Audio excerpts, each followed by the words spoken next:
मक्खन मलाई की तरह मुंह में घुल जाने वाला डिज़र्ट जो खाने में बहुत ज़्यादा टेस्टी लगता है।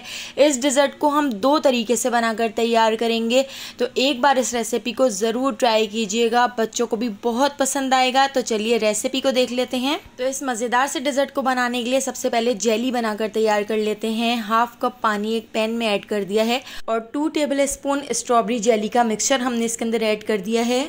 तो इसको हम अच्छी तरह से पका लेते हैं। हमने इसको इतना पका लेना है कि ये थोड़ा सा थिक हो जाए। थिक होने के बाद अब मैं इसको इस तरह से एक डिश के अंदर निकाल लेती हूँ और इसको हम रख देंगे फ्रिज के अंदर। इसको अच्छी तरह से ठंडा कर लेते हैं।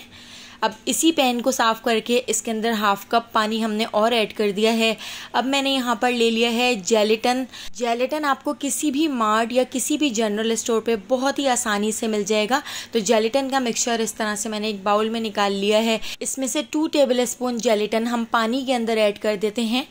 1/2 कप पानी के अंदर 2 टेबल स्पून जेलेटिन ऐड किया है। अब हमने इसको इतना पका लेना है कि जेलेटिन पानी के अंदर अच्छी तरह से डिज़ोल्व हो जाए, इसमें बॉयल आना शुरू हो जाए। तो देखिए यहाँ पर जेलेटिन इसमें अच्छी तरह से डिज़ोल्व हो चुका है, इसमें अच्छी तरह से बॉयल आना शुरू हो चुका है। तो बस इतना ही हमने इसको पकाना है, इससे ज़्यादा हम इसको नहीं पकाएंगे। अब मैं इसको एक दूसरे बड़े बाउल के अंदर ट्रांसफ़र कर लेती हूँ। अब मैं इसको इस तरह से एक बड़े बाउल के अंदर निकाल कर ठंडा कर लेती हूँ। तो मैं बीटर से इसको अच्छी तरह से मिक्स करके ठंडा कर लेती हूँ। आप इसको ब्लेंडर जग के अंदर डालकर या हैंड ब्लेंडर से भी इसको ब्लेंड कर सकते हैं। 2 टेबल स्पून चीनी ऐड कर दी है। चीनी हमने इसमें कम ऐड की है क्योंकि अभी हमने इसमें कंडेंस्ड मिल्क भी ऐड करना है। तो देखिए इस तरह से बीटर से मैंने इसको अच्छी तरह से ठंडा कर लिया है। ये बीट हो चुका है। ब्लेंडर जग में भी ये मिक्सचर बहुत अच्छी तरह से बनकर तैयार हो जाता है। तो देखिए यहाँ पे हमने इसको ठंडा कर लिया है। ठंडा करने के बाद अब मैं इसके अंदर ऐड कर देती हूँ एक छोटा वाला डिब्बा कंडेंस्ड मिल्क का। तो इस तरह से देखिए इसमें 4 टेबल स्पून के करीब कंडेंस्ड मिल्क होता है। तो कंडेंस्ड मिल्क हमने इसके अंदर ऐड कर दिया है और हमने इसमें 2 टेबल स्पून चीनी भी ऐड की थी। कंडेंस्ड मिल्क ऐड करके इसको भी हम बीट कर लेते हैं। तो 1 मिनट तक देखिए मैंने यहाँ पर इसको भी बीट कर लिया है।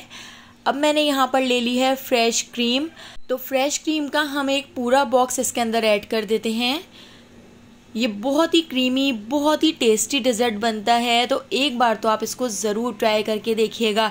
तो दोस्तों यहाँ पर मैं आपको याद दिलाती चलूँ, अगर आपको मेरी रेसिपी अच्छी लग रही है तो लाइक करना बिल्कुल भी मत भूलिएगा, और अगर रेसिपी अच्छी नहीं लग रही है तो आप इसको डिसलाइक भी कर सकते हैं। तो फ्रेश क्रीम ऐड करके हमने इसको 1 से 2 मिनट और बीट कर लिया है। तो यहाँ पे हमारा मिक्सचर तैयार हो चुका है।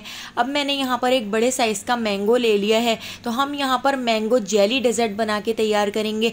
आप इस डिज़र्ट को सिंपल तरीके से भी बना के तैयार कर सकते हैं। हम इस डिज़र्ट को सिंपल तरीके से भी बनाएंगे, लेकिन अभी हम जेली और मैंगो के साथ इसको बना के तैयार कर रहे हैं।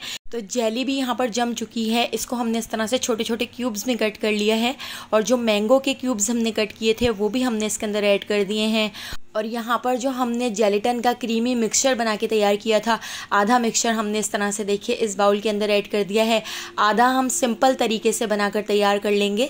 तो देखिए इसको मिक्स कर लिया है, इसको फ्रिज में जमने के लिए रख दिया है और बाकी का मिक्सचर इस छोटे से बाउल में निकाल लिया था।